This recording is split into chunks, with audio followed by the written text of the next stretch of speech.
Watch Ake on Reeby television this and every Saturday at 4:30 p.m. Ake Noni Ule Ubali. Yo, abadabi, member jekune de mani ko mona Reeby TV ishe la ni amutaka bunu fawole Ake de filmo nibi ko mani onu shinu nuye ni utawa no na ficho keji ocho me Ake babote ke Ake han onu shitugba mona domo na Ake e ba se la ni am woye la jira se mona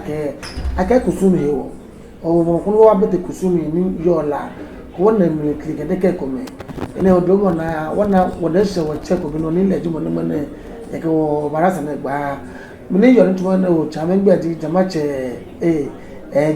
Odotei na kanu ko chame ke hili bono yo chata mimba ode mani abrao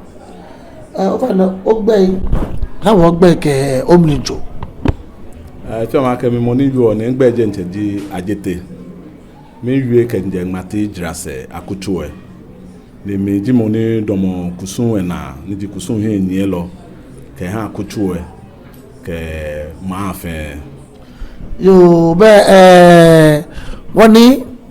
take woni to yen yue Ake me yue san ye mama ka shi la ni Kusum be la ani Kusum ye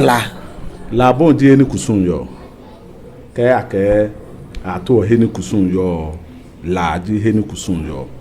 ja ke di la me di ama afi nshin lo chi obenka me jeme ona ke la le Kusum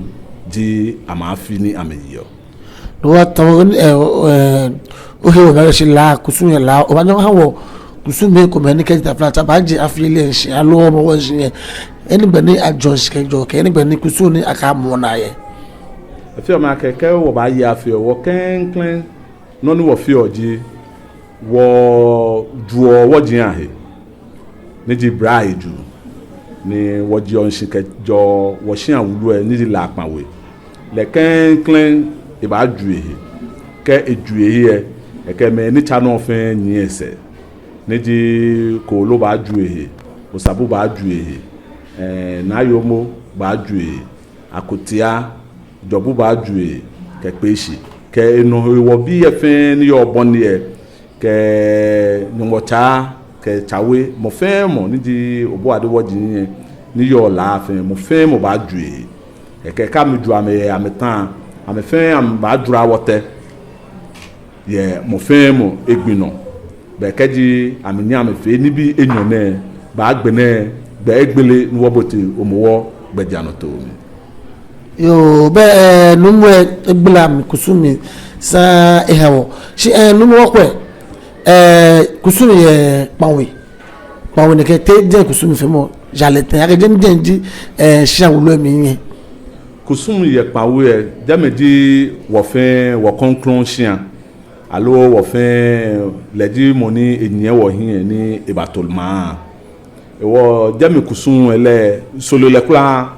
ni bipi ni wo fi o jame ni ibala hin aja ke pi etemo mi pe hun ye edun mi se ye wo shin awulo eni di pan we le jeme le Kusum ke wo wiemo ni di wo gan obo ade wiemo ni bi ni wo cho ni solobone wo cho e ko me hun ye jeme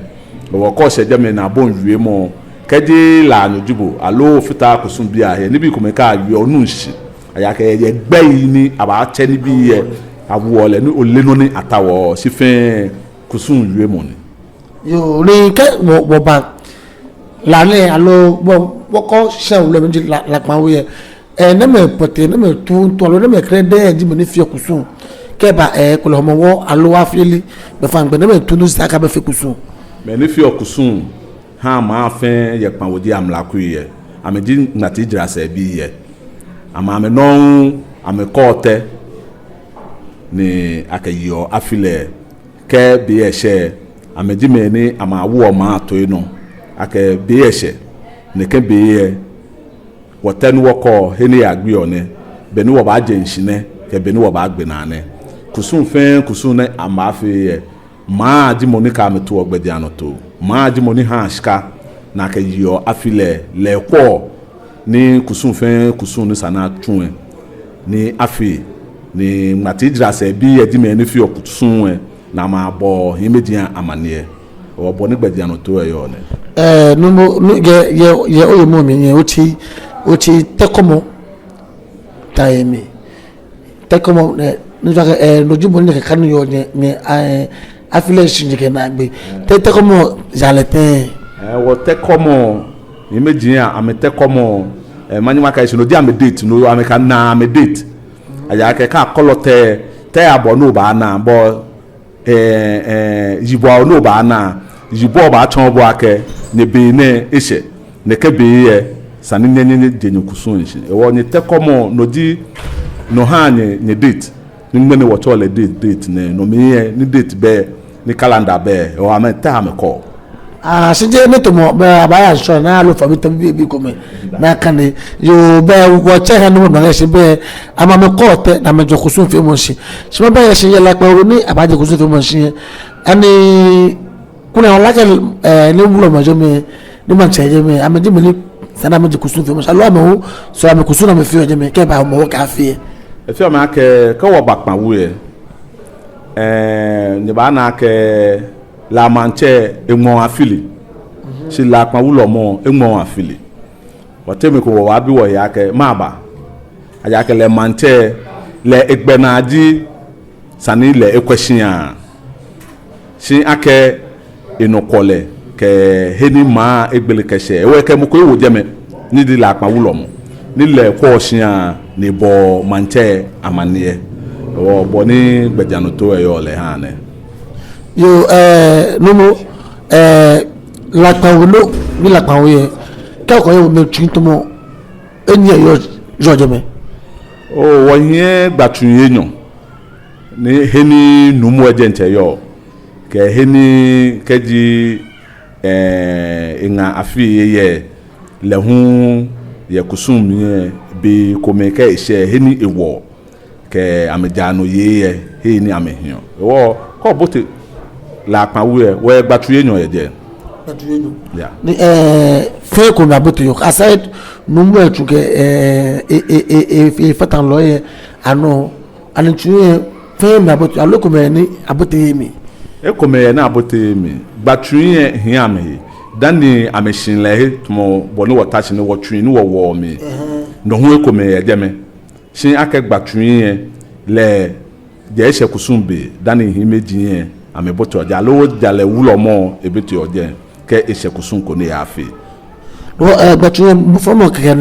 no eboti omi aside wulo mo ke kula manche gbatu yen je mo fe mo boti omi ko oboti wo gba wulu emi yen tuka sani mo fe mo ye hene yawa wo ba na ke mo ko ye ni eboti omi mo ne se se tun emi mo ko le won ye ni eboti mo ne se se tun emi o ne kan di bo ni gbatun emi sane yo yesu wa me ke ko ye ma wo mi ni ko o ye bon kusum fe mo mi yen la pa wulo mo enye o ba ni na oh manyama ka shin kan e wo kusum mi ne ba she to 35 years ni kan e wo kusum mi ni wọ́n yìí ṣe àfi ìpàwọ̀ ní wọ́n yìí kò mọ̀ wọ́ dan wọ́n yìí ṣe ní wọ́n mọ̀ntẹ́ náà gbóná àfi èdè ẹ̀ ẹ̀wọ́ ọba náà kẹ́sì wúlọ̀ mẹ́ẹ̀lẹ́ mi tuntun ẹ̀ kẹ́ àánú kan mi kẹ́ níbi ẹ̀mí náà ẹ̀wọ́ mọ́nyẹ́má ká ẹ̀sì ńyẹn nkẹ́ wúlọ̀ mẹ́ẹ̀dwẹ̀ ní mi jẹ́ nkyẹ́ mọ́nyẹ́má ṣe ń títí akẹ́mi kẹ́kpá wo amẹ́kù ẹ̀ kẹ́bàlá. lọ́wọ́ kọ́ ọ̀nyẹ́ ọ̀kẹ́ wúlọ̀ mẹ́ ọba ní wúlọ̀ mẹ́tọ̀ mẹ́ẹ̀dwẹ̀ kebe na ha mo ke pageshi ame hesamo akebe pe wona ni wulo mo buo kente 5 ke she mo wo bia me no ko to mo chine buo ete ka ke o ha wo hesamo ese chomo ani o ye no ko wo ye hesamo le de fe ko manyima chombo no le ke so de la because what all tekle ni tekle no what all no ke do mo jalan agbene ochenuko no ke ebu mini kente fai wo be kenten fai jam ebu kenten fai noni ebu oni ke jiopo be no na ka chole kenten fae si noni ke domo jalami le solele no te egbe yibulon ko se sin wo cho no eyibulo no jino ni ebu oni ke domo jalam ni eke tuoni alo eke soli okpa aja ke shafi pa soli mo lebi no ji addressing ni addressor ni dani himeji ba depo le hun eye sikla lo ni eke kla delami ha himeji dana meji okpo owo bo ni Kusum yo le ne no mo yeshma me ake bulo me fe bulo me ame tiame yemi ale la ko mo ye chambi ke ye ko mi ngilo we gbona ye pawe la pa ulo mo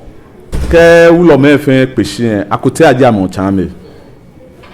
wo ka bote tunwulu emi ye alo la pa jente eba ne ke wi mo ba ha be amo chambi ye mo ni de ke twen no ni e ke ha ma e wo la pa ulo mo le o chambi tun ne hin di akotia ulo yo agbone be watch ke banket agbone bo mbadira se keji obo mambe atu alo obo gambi atu ya ke kwejila ni laji pe family ke kwejila ke jira se ni family ke laji kwe ke jira se njase ke jase ke kwejila de ka yo wona o pa no bla be future chaba ni yo jira se kwe ke late fi o ma ka shin eji anukwale aja ke jirase ke kwebi tomo ko ke akwele alo ko ka kwete esisiji ko hin bi enyo no ba fo bo fe bo ni ji mo ko ba time ko ken time ko ba hwe mi dan mo ko ba na kan ji wo ka kwebi ame ba lebi no wo ba hwane wo ko ba na wo ka me pe yo wo nkome na chole ni ngocha kwebi ye ni ngocha ni won wo ye ni ngocha wo no ton aka egbe me komeji wo ka me wo ama me hia me mancho mo ni won wo hia wo man klalo mo dani wo ba to boni ye wo ba na aka shikaji manche be man klalo di mo ni ko ose e hale naka mi aka hia dani numo o kan mashi eshi ni ete teshin ni ato teshin wo ke kwebi legbe me komeji no hani wo hin Kusum aja ke manfe man no manche ke Kusum di ma wo ba na ke ko bi hin manche no wo hin Kusum wo menyo ne amame di ma wo bo ne yo wo che ra regular dress ke ko ke la mi jogbe han wo mo be ke se to mi ko hin manche ni dress hin Kusum ke man kra lo shi ai pote ni ne feel draste akutuwe ni anishia fe di me ni yo me ni abato draste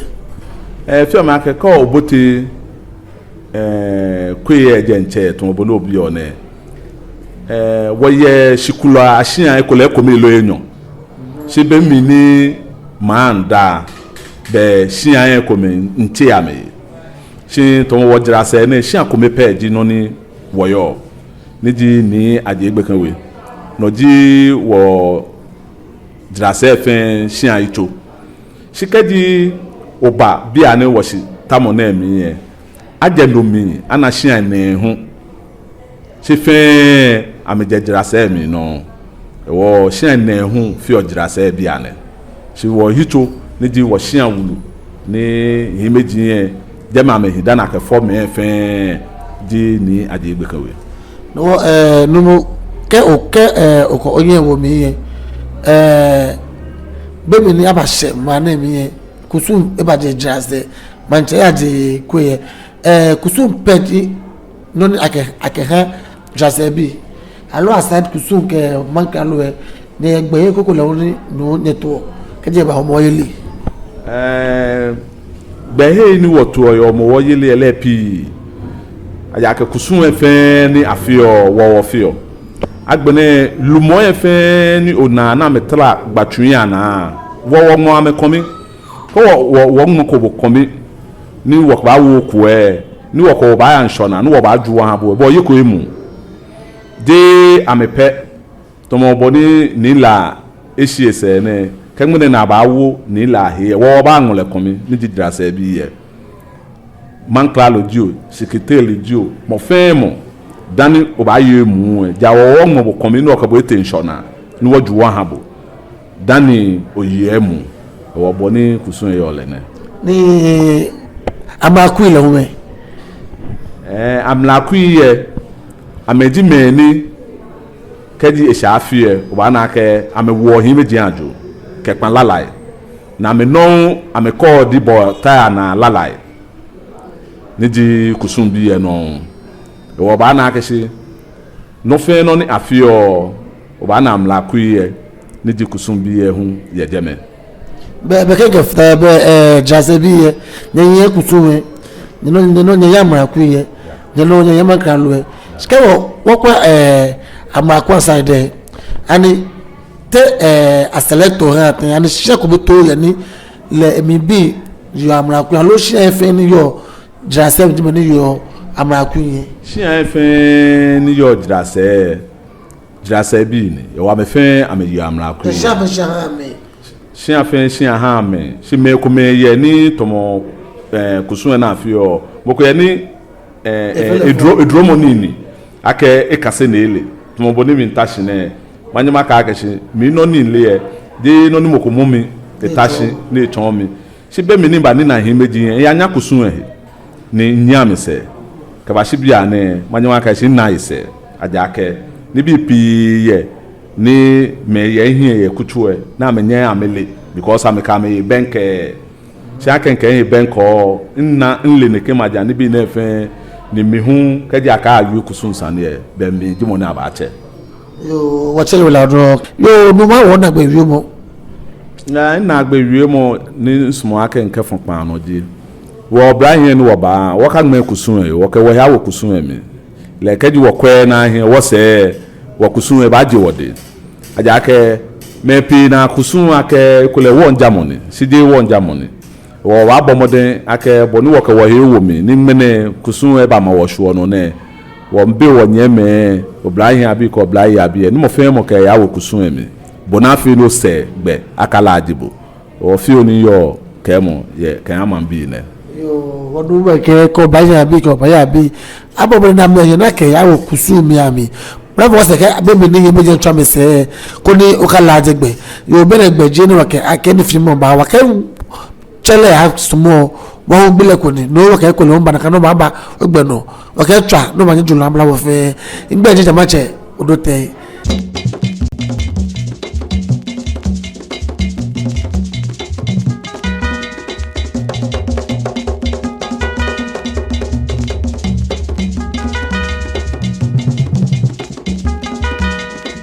Watch Ake on Reeby Television this and every Saturday at 4:30 p.m. Ake, Noni Ule Ubali.